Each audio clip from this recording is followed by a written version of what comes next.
우리 하나님의 말씀 민수기 3장 보겠습니다. 민수기 3장 1절에서 10절 말씀, 우리 한 절씩 교독하도록 하겠습니다. 제가 먼저 읽겠습니다. 여호와께서 시내 산에서 모세와 말씀하실 때 아론과 모세가 낳은 자는 이러하니라.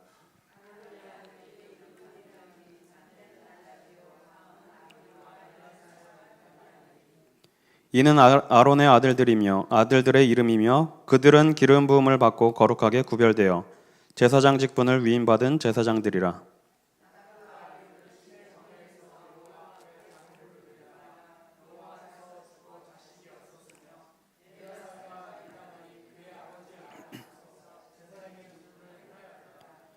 여호와께서 또 모세에게 말씀하여 이르시되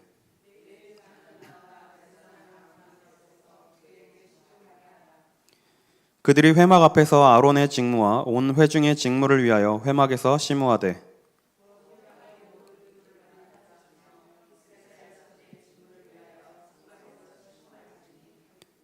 두 절 같이 읽겠습니다. 너는 레위인을 아론과 그의 아들들에게 맡기라. 그들은 이스라엘 자손 중에서 아론에게 온전히 맡겨진 자들이니라. 너는 아론과 그의 아들들을 세워 제사장 직무를 행하게 하라. 외인이 가까이 하면 죽임을 당할 것이니라. 아멘. 오늘은 우리 이번 주에 주신 강단 말씀의 제목을 가지고 똑같이 같은 제목을 가지고 우리 말씀을 좀 확인하려고 합니다. 요즘에 이제 제가 말씀을 전할 기회가 조금 많아졌는데요. 이제 서론에서 조금 부정적인 얘기를 하게 되는 게 아닌가, 좀 이런 생각도 들고 너무 좀 비판을 하는 게 아닌가라는 생각도 좀 들긴 하는데, 왜 이런 말씀을 드리냐면 지금 우리가 시대를 볼 수 있어야 됩니다. 지금 시대가 어떻게 흘러가고 있는지, 이걸 봐야 하나님께서 나를 이 시대에 왜 부르셨는지 이걸 발견할 수가 있어요. 그래서 우리가 전도자의 눈으로 지금 이 시대를 볼 수 있어야 돼요. 그래서 이것은 뭐 비판하는 것도 아니고 어떤 부정적인 얘기를 하는 것도 아닙니다. 사실적으로 보고 우리가 무엇을 붙잡아야 될지, 어떤 말씀을 붙잡고 현장을 살려야 될지 이것을 확인했으면 좋겠습니다. 어제 혹시 축구 보셨나요? 여성분들은 축구 별로 안 좋아하시죠? 그래도 요즘에 좀 분위기가 좋아서 축구 인기도 많고 이렇게 좀 사람들이 많이 보는데, 어제 이제 칠레라는 나라랑 축구를 했죠. 칠레라는 나라가 남미 쪽에 있는 나라인데, 근데 이제 축구 시합을 하기 전에 막 좀 시끄러운 일이 있었어요. 그 칠레 선수들이 수원역 쪽에 가서 뭐 이렇게 맛있는 것도 먹고 막 이랬나 본데, 거기서 이제 동양인을 비하하는 그런 막 말을 하고, 그리고 막 그런 포즈를 해가지고 좀 뉴스가 되죠. 우리나라에 이제 축구 시합을 하러 와가지고 이제 동양인을 무시하는 그런 발언들을 했는데, 근데 이제 사람들이 얘기하기를, 아니 감히 칠레가 우리나라를 무시할 수 있는 상황이 되냐. 그러니까 우리나라 GDP가 지금 개인 GDP가 32,000 정도 돼요. 32,000불. 근데 칠레 개인 GDP는 15,000밖에 안 돼요. 그리고 이제 우리나라 GDP의 절반도 안 되는 나라인데, 우리나라가 경제력이 세계 27위더라고요. 지금 현재. 그리고 칠레는 56위예요. 절반도 안 되죠. 우리나라 반도 안 되고. 그리고 칠레는 자기 나라의 국가의 언어가 없습니다. 스페인어를 빌려 쓰고 있죠. 그런데 이제 이런 나라가 감히 우리나라를 무시할 수 있냐, 이런 댓글들이 이제 많이 이렇게 올라오더라고요. 그래서 이제 어떤 사람이 얘기하기를, 세계에서 한국을 무시할 수 있는 나라가 그렇게 많지는 않다, 몇 나라 없다, 뭐 이렇게까지 얘기를 해요. 그만큼 우리나라가 경제적으로 많이 이렇게 부유해지고 선진국 대열로 가는 그런 과정 속에 있습니다. 그리고 이제 세계 사람들이 놀라는 게, 우리나라가 이제 한국 전쟁 이후에 짧은 기간 동안 엄청 큰 발전을 이뤘어요. 그래서 이제 한국 사람들을 대단하다고 보는 사람들이 많은데, 그런데 이렇게 한국이 지금 급성장하고 경제는 너무나 이제 풍족해지고 부족함이 없어져 가는데, 사람들은 부족함을 느끼고 있어요. 그걸 어떤 걸로 보면 알 수 있냐? OECD에 가입되어 있는 국가 중에 우리나라가 2003년부터 지금 2018년이니까 15년 됐나요? 15년 동안 부동의 1위를 지키는 게 있습니다. 부동의 1위. 그게 뭐냐? 자살률이에요. 우리나라가 OECD 경제협력개발기구에 가입된 나라, 선진국 그 모임에 있는 나라 중에 자살률이 제일 높아요. 그런데 한 번도 그 1위 자리를 내주지 않고 있습니다.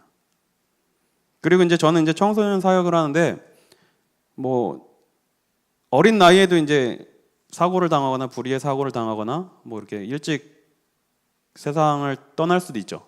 그런데 우리나라 청소년들이 사망하는 원인 중에 가장 높은 비율을 차지하는 1위 원인이 자살입니다.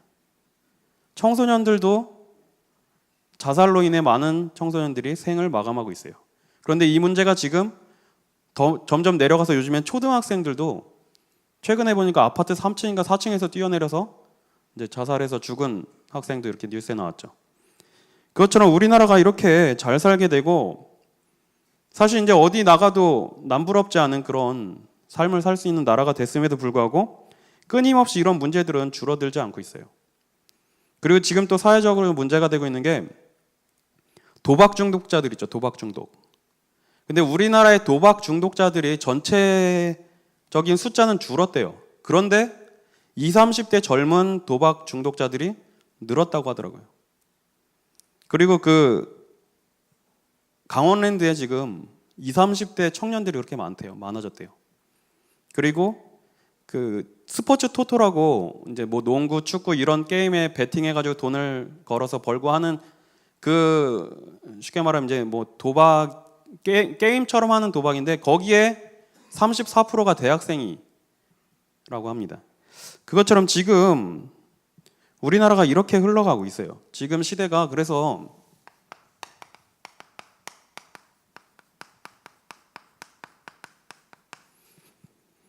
학교 위기 시대를 맞이한 거예요. 이 말은 뭐 학교가 위기라기보다 지금 우리나라의 미래가 될 수 있는 청소년들, 어린아이들, 우리로 말하면 랩넌트들 후대가 위기 속에 있는 거예요. 정말 미래를 꿈꾸고 미래를 위해서 도전하고 그냥 이유 없이 행복하고 즐거워야 될 나이에 복음의 비밀을 누리지 못하니까 어려움 속에서 극단적인 선택을 하고 어려움에 빠지는 후대들이 많아진 거예요. 그래서 요즘 선생님들 중에 그렇게 힘들어하는 분들이 많다고 하죠. 그리고 우울증에 시달리는 선생님도 많다고 하고. 왜냐? 요즘 아이들이 감당이 안 된다고 하더라고요. 진짜 복음의 비밀을 가진 선생님들은 그 힘으로 아이들을 살릴 수 있지만 거의 대부분 선생님들이 정확한 복음의 비밀을 모르기 때문에 너무나 힘들어한다는 얘기를 많이 들어요. 제가 학교 다닐 때만 해도 선생님들이 무서웠거든요. 왜냐하면 이제 매도 맞고 벌도 받고. 그런데 지금은 이제 체벌이 법적으로 금지되다 보니까 아이들이 소위 말해서 막말로 선생님들한테 개기고, 그리고 청소년들이 요즘엔 또 자기들이 잘못을 하고 죄를 지어도 청소년이기 때문에 처벌을 약하게 받는다는 것도 알고 있어요. 왜냐?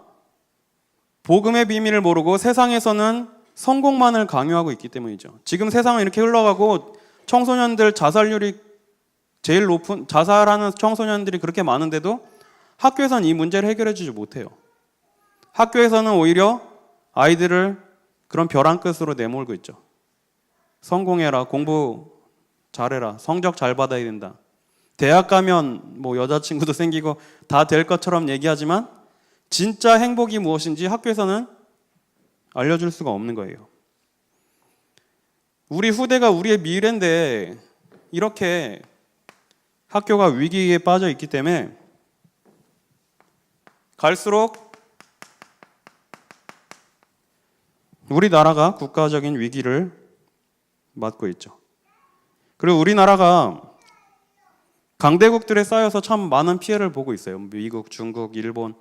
그런데 하나님은 우리의 민족을 택하셔서 세계 선교할 민족으로 불러주셨는데 이스라엘도 비슷하더라고요. 이스라엘도 주변 강대국들에 둘러싸였는데 선교의 비밀을 놓치면 이웃 강대국들에게 어려움을 당했어요.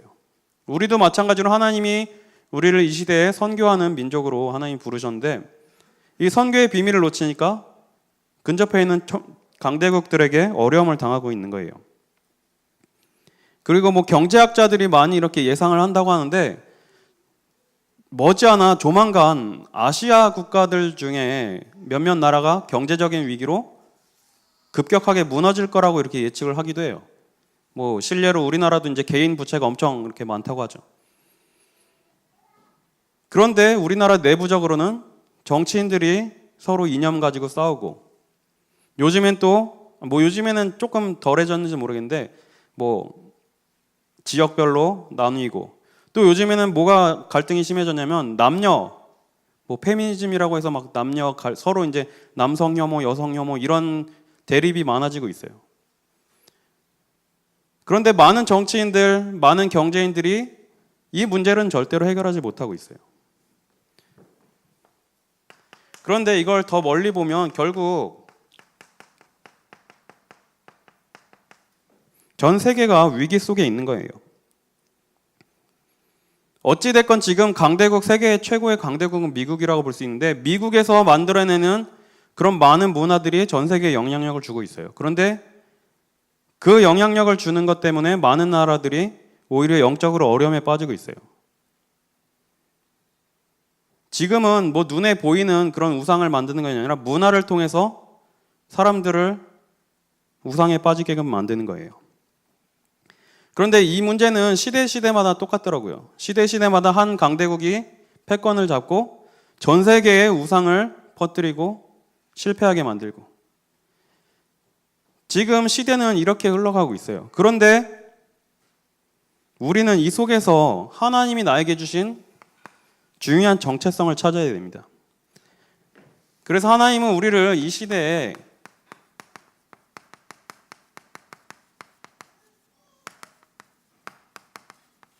영적 제사장으로 불러주셨다고 말씀을 통해서 우리에게 주셨어요.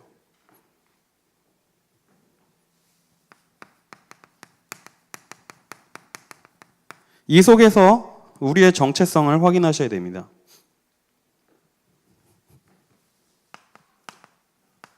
하나님이 이스라엘 백성들에게 회막을 만들라고 하셨어요. 그래서 회막은 지금 시대의 교회와 비슷한 역할을 하죠. 그런데 이제 이 회막이라는 말이 조금 생소할 수도 있어요. 근데 이제 이 회막이라는 단어를 히브리어로 보니까 오헬 모에드라고 되어 있더라고요. 한글로 적겠습니다. 자, 뭐 이건 안 외우셔도 되고요. 오헬 모에드라는 단어를 사용하는데, 자, 모에드라는 단어는 정한 때, 회중, 모임이란 뜻을 가진 단어예요. 그리고 이 오헬은 성막을 의미합니다. 그럼 회막은 뭐냐? 모임을 하는 장막을 의미해요. 더 정확하게 말하면 정한 때에, 하나님이 정하신 때에 하나님과 백성들이 만나는 거룩한 장막을 의미합니다. 그리고 또 교회를 헬라어로 에클레시아라고 한다고 우리 많이 이렇게 들었죠. 그래서 에클레시아는 불러내다라는 뜻이 있다고 했어요. 하나님이 우리를 흑암에서, 사단의 손에서, 저주 속에서 불러내시고 우리를 공동체로 모으신 거예요. 그래서 흑암과 저주 속에서 불림 받은 자들이 모여서 하나님께 예배하는 것이 바로 교회입니다. 그런데 하나님은 회막이라는 이걸 만들게 하시고, 왜 회막을 만들라고 하셨냐? 뭐 요즘 이제 교회로 얘기해 볼게요. 하나님이 교회만 계신가요? 하나님은 어디에든 계시죠. 그러면 우리가 이렇게 얘기할 수도 있을 거예요. 왜 꼭 교회에 모여서만 예배를 드려야 되냐? 하나님은 어디 계신데, 어디에나 계신데, 뭐 집에서 내가 예배 드려도 되지 않냐? 이렇게 얘기할 수도 있어요. 그런데 자, 아까 회막이라는 말씀을 드렸듯이 회막은 하나님과 하나님의 백성이 만나는 거룩한 장막을 의미해요.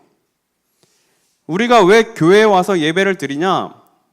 집에서도 예배 드릴 수 있어요. 뭐 어디서든 예배 드릴 수 있어요. 그렇지만 하나님이 이 시대에 교회라는 걸 만드시고 하나님은 예배를 받으시길 원하는 거예요.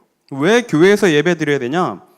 교회는 회막과 마찬가지로 소유주이신 하나님과 그의 백성인 우리가 만나는 장소예요. 또 조금 뭐 어려운 말로 하면 창조주와 피조물이 그 창조주와 피조물의 관계로 만나서 예배하는 장소가 바로 교회예요. 당연히 뭐 어디서 예배 드려도 다 예배지만 이 시간 이 자리에 하나님께서 우리를 하나님과 하나님의 자녀, 하나님과 하나님의 백성의 관계로 만나고 말씀을 주시겠다고 약속하신 거예요. 그래서 우리가 교회에서 예배 드리는 것이 너무나 중요합니다. 그래서 교회는 예배자와 예배를 받으시는 분이 만나는 장소를 말하는 거예요. 그리고 이 교회를 내가 내 교회를 세우겠다고 말씀하셨죠. 그런데 음부의 권세가 절대로 이기지 못하리라고 말씀하셨어요. 교회는 누가 뭐라고 해도 예수님께서 세우셨고 그 누구도 무너뜨릴 수가 없는 겁니다.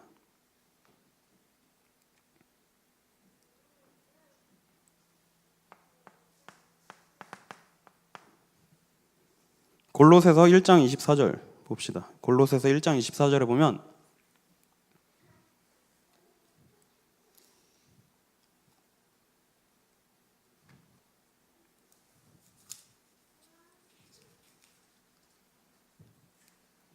나는 이제 너희를 위하여 받는 괴로움을 기뻐하고 그리스도의 남은 고난을 그의 몸된 교회를 위하여 내 육체에 채우노라 그렇게 말씀하셨어요. 교회는 그리스도의 몸이라고 분명히 말씀하셨어요. 그런데 에베소서 4장 11절에서 12절에 교회로 우리를 모으시고 어떤 사람은 사도로 또 어떤 사람은 선지자로 어떤 사람은 복음 전하는 자로 또 어떤 사람은 목사 어떤 사람은 교사로 부르셨다고 말씀하셨어요. 그래서 이것은 성도를 온전하게 하며 봉사의 일을 하게 하며 그리스도의 몸을 세우려 하심이라 이렇게 말씀하셨어요. 우리가 모인 이 교회가 따지고 보면 정말 공통점이 하나도 없는 분들이 전부 모여 계신 곳이죠. 지역도 다르고 출신 지역도 다르고 살아온 환경과 배경도 다르고 직업도 다르고 어떻게 보면 공통점이 정말 없어요. 그런데 하나님은 복음 하나 때문에 우리를 모으셨고 각자 주신 달란트대로 각자 있는 그 생김새대로 하나님은 부르신 거예요. 왜냐하면 이쪽에도 사람이 필요하고 저쪽에도 필요하고 모든 사람이 필요하기 때문이죠. 그래서 우리가 이 교회의 비밀을 날마다 누려야 됩니다. 자, 그리고 교회는 다른 것으로 하면 안 되고 오직 복음의 불만 사용해야 된다고 말씀을 주셨어요. 그래서 갈라디아서 1장 6절에서 8절에 보면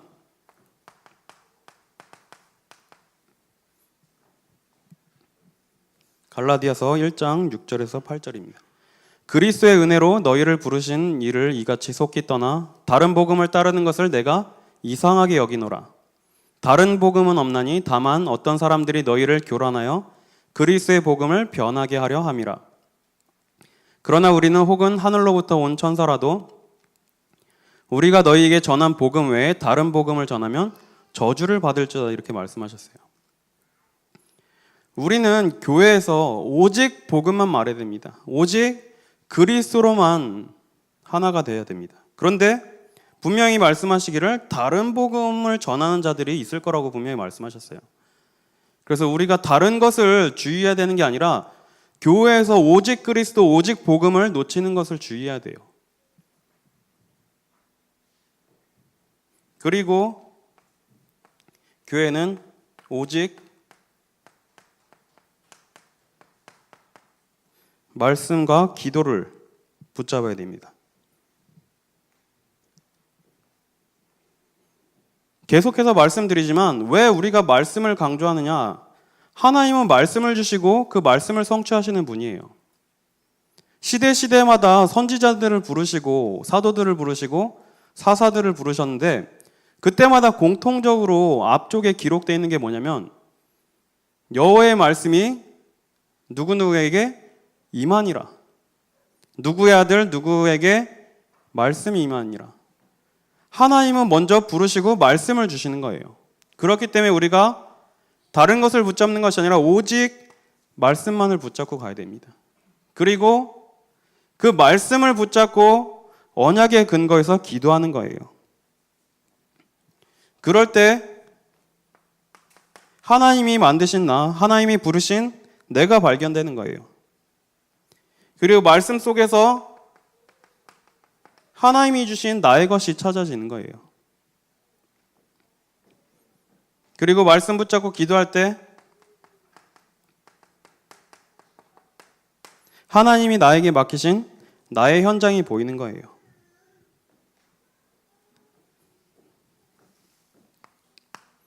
우리가 교회의 이 축복을 바로 알고 영적 제사장적 직무를 우리가 바르게 깨달아야 됩니다.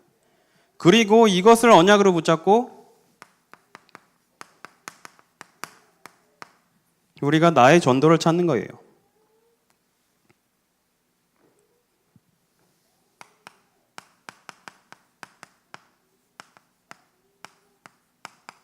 자, 우리는 그냥 개인 전도에서 머무르면 안 돼요. 지금부터 이제는 우리는 이 지역을 살리는 전도 운동을 시작해야 됩니다. 왜냐? 예수님께서 분명히 말씀하시기를 이 복음이 온 세상에 전파된 후에 끝이 온다고 분명히 말씀하셨어요. 우리는 이 복음을 세상 끝날이 올 때까지 땅끝까지 가서 전해야 되는 것입니다. 그래서 개인 전도는 일회적으로 끝나는 걸 수 있어요. 그런데 전도 운동은 끝까지 지속하는 거예요.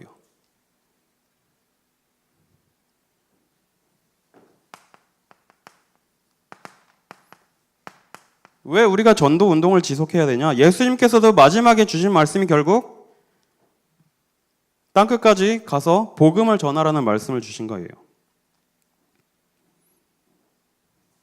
그런데 이것을 내 힘으로 하는 것이 아니라 오직 성령이 임하시면 이라고 분명히 말씀하셨죠.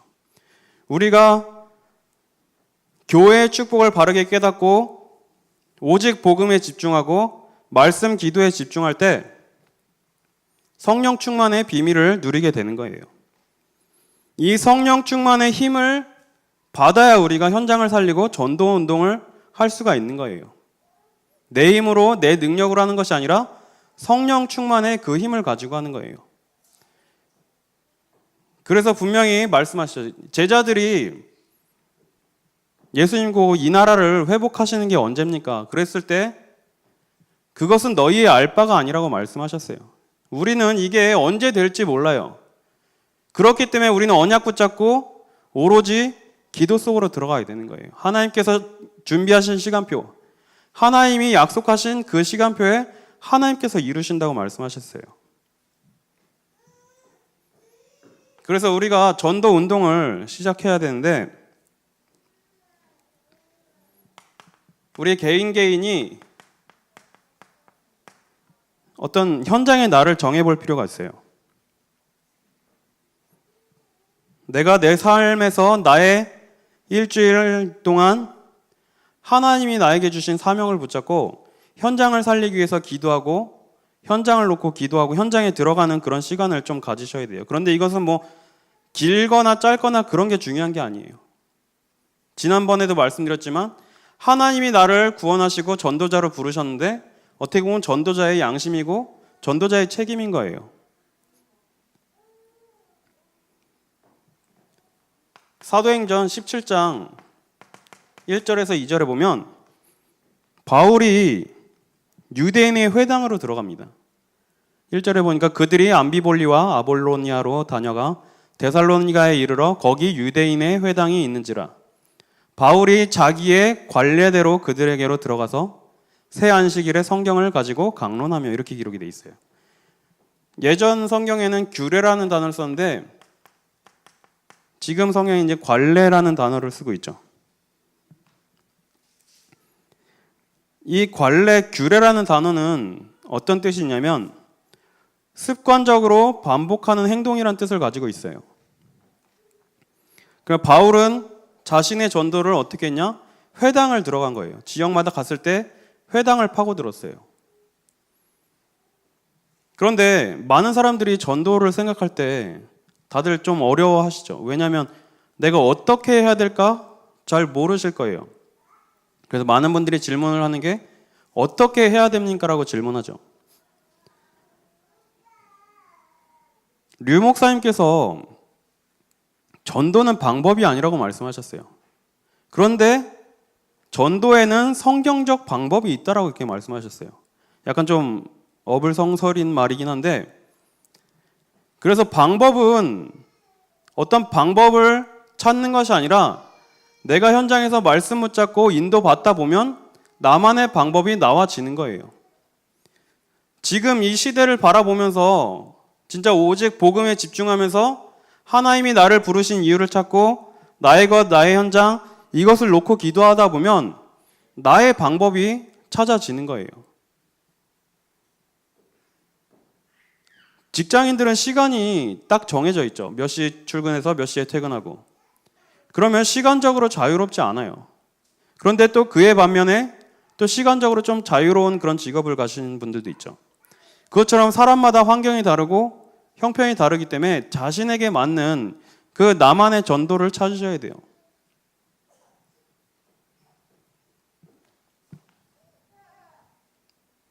그런데 우리가 현장이라고 얘기하니까 자꾸 어떤 우리가 전도하러 특별한 곳으로 가야 하는 거 아닌가 이런 생각을 많이 하게 될 거예요.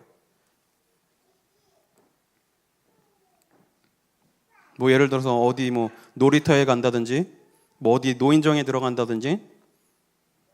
그런데 그런 것도 당연히 현장이지만 하나님이 정말로 살리기를 원하시는 현장은 내가 있는 가정이에요. 그리고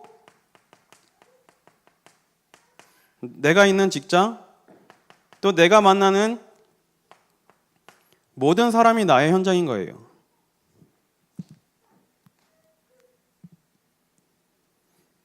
그래서 우리 뭐 장로님하고 권사님들 몇 분이 이제 날씨도 시원해지고 우리 이제 이 지역 전도 캠프를 하자고 이렇게 말씀을 하셨다고 그렇게 얘기를 들었습니다. 이게 바로 현장의 날이라고 생각합니다. 하나님이 우리에게 이 지역을 살리라는 말씀을 주셨는데 우리가 기도만 하고 있을 것이 아니라 말씀 붙잡고 현장으로 들어가는 거예요. 그러면 하나님이 역사하시고 이 지역에 맞는 방법을 우리에게 주시게 되는 거예요. 결국은 우리를 왜 부르셨냐? 이 지역에 빛을 비추라고 부르신 거예요. 그런데 이 빛은 뭐 우리가 생각하는 그런 어떤 밝은 빛을 의미하는 게 아니라 바로 빛 되시는 그리스도를 말하는 겁니다. 이사야서 60장 1절에서 3절.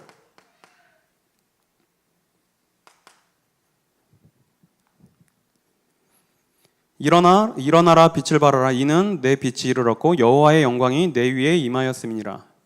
보라, 어둠이 땅을 덮을 것이며 캄캄함이 만민을 가리려니와 오직 여호와께서 내 위에 임하실 것이며 그의 영광이 내 위에 나타나리니 나라들은 내 빛으로 왕들은 비치는 내 광명으로 나아오리라. 분명히 말씀하셨어요. 우리는 현장에 가서 빛을 비추는 겁니다. 그래서 우리는 어떻게 방향을 잡고 가야 되냐? 99% 버려진 저 불신 현장의 방향을 맞춰야 돼요. 아까도 말씀드렸지만 성경적인 전도 방법, 전도는 방법이 아니라는 얘기를 많이 하죠. 그래서 요즘 이제 많이들 안 하는 게 있죠. 이제 축호전도 이제 많이 안 하죠. 예전에는 많이 했는데 저는 개인적으로 절대 못 하는 게 축호전도예요.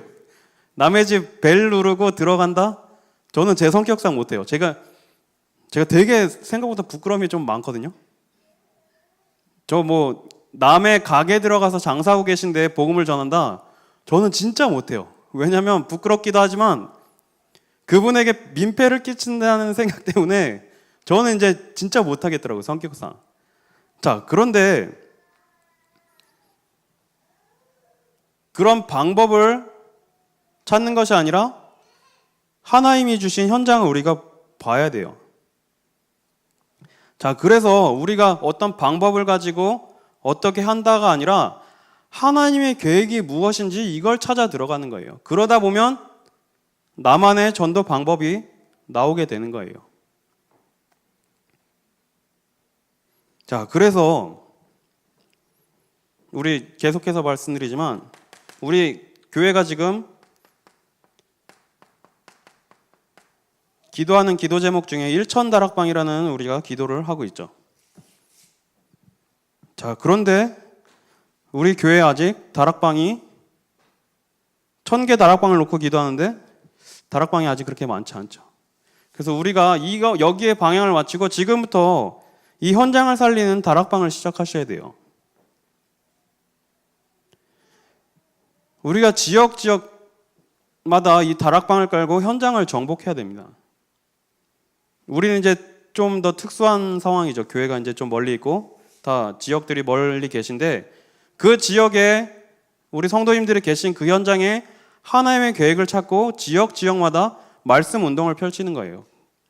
그래서 우리 교회는 이제 메인 센터고 그 지역마다 복음 전할 수 있는 전도 운동의 장을 여기저기 만들어 놓고 그 지역을 살리다 보면 하나님은 모든 것을 회복시키겠다고 약속하셨어요. 그래서 꼭 이 지역도 살려야 되지만 내가 있는 현장, 우리 성도님들이 계신 현장, 그것도 너무나 중요한 현장입니다.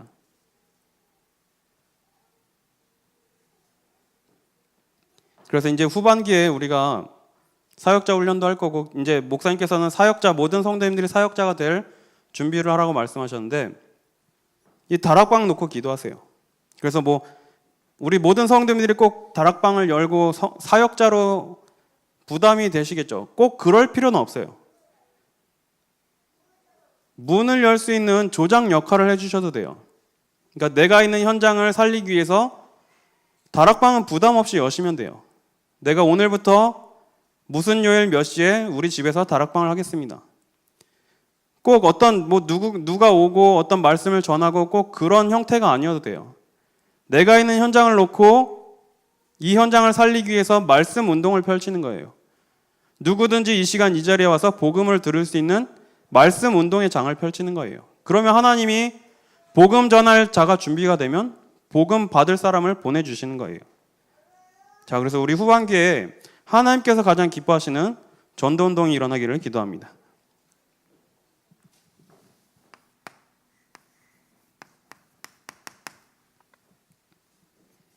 자, 우리가 하나님이 주시는 언약을 붙잡아야 돼요. 그런데 이 언약은 모든 사람에게 주셨어요.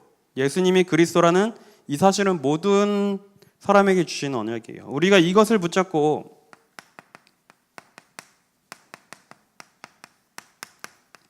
복음 누리는 기도를 하라는 말씀을 주셨어요. 그래서 복음 누리는 기도라고 하니까 조금 또 어렵게 생각이 될 수가 있는데 복음 누리는 기도는 우리가 과거에 잡혀 있었던 그 불신자 상태, 거기에서 해방받은 것을 기억하고 감사하며 기도하고 또 우리를 하나님의 자녀 삼으시고 우리에게 주신 신자의 7가지 축복, 이걸 놓고 기도하는 거예요. 또 우리에게 주신 5가지 확신, 이것을 매일매일 확인하면서 기도하는 거예요. 계속해서 전도라는 말씀을 드리는데 이 복음을 누리는 이 속에서 나오는 하나님 자녀로서의 정체성, 구원에 대한 감사, 감격이 넘치지 않으면 전도만큼 부담되는 게 없어요. 그런데 반대로 이 복음 누리는 기도를 통해서 나의 정체성이 확인되고 하나님이 나를 이 현장 살릴 전도자로 부르셨다는 게 확신이 들면 전도는 되어지게 돼 있는 거예요.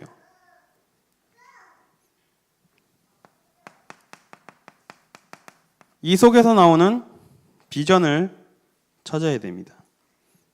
그래서 아까 말씀드린 대로 복음 누리는 기도를 하는 속에 지금 이 시대를 보면 하나님이 나에게 주신 것이 보이는 거예요. 그러면 이게 꿈으로 이어지는 거죠. 그래서 이 꿈이 발견될 때 이때부터 참된 헌신이 되어진다고 말씀을 주셨어요.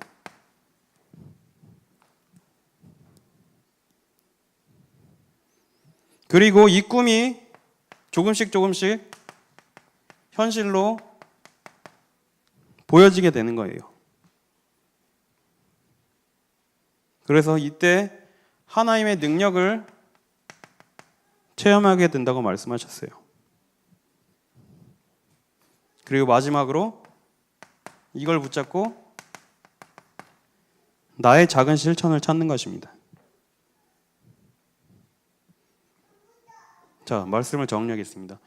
지금 이 시대가 어떻게 흘러가는지 전도자의 눈으로 보셔야 돼요. 그리고 하나님이 나에게 복음을 주셨고 나를 하나님 자녀 삼으셨는데 교회라는 공동체로 우리를 불러주셨어요. 그래서 교회 안에서 모든 지체가 오직 복음만 붙잡고 오직 말씀과 기도 속으로 들어가는 거예요. 그 속에서 하나님이 나에게 맡겨주신 사명을 찾고 나의 개인 전도를 찾다 보면 하나님은 현장을 살릴 중요한 응답을 주시는 거예요. 그래서 이것을 찾기 위해서 내가 할 수 있는 작은 실천들을 찾는 거예요. 우리는 뭔가 큰 걸 하고 특별한 것을 하는 것이 아니라 작은 것을 찾다 보면 그게 모여서 큰 응답으로 연결되는 거예요. 그래서 작은 실천 중에 내가 이번 주부터 다락방을 시작하겠다. 이것도 실천이 될 수 있죠. 그리고 내가 2019년도부터 교사로 헌신하겠다. 이것도 작은 실천이 될 수 있어요. 그리고 꼭 교사라고 해서 뭐 많은 걸 해야 되는 게 아니라 일단은 보조교사로 시작하셔도 돼요. 하나님은 이런 작은 실천 속에서 중요한 응답들을 연결시켜 주시는 거예요. 그래서 요셉이 노예로 갔고 감옥에 갔는데 그 속에서 많은 것을 한 게 아니에요. 하나님이 나에게 맡겨주신 이 현장 속에서 내가 맡은 그 속에서 최선을 다하고 작은 실천들을 이어나간데 그게 모여서 미래의 세계복음의 응답으로 이어진 거예요. 한 주간 말씀 붙잡고 승리하시기를 기도하겠습니다.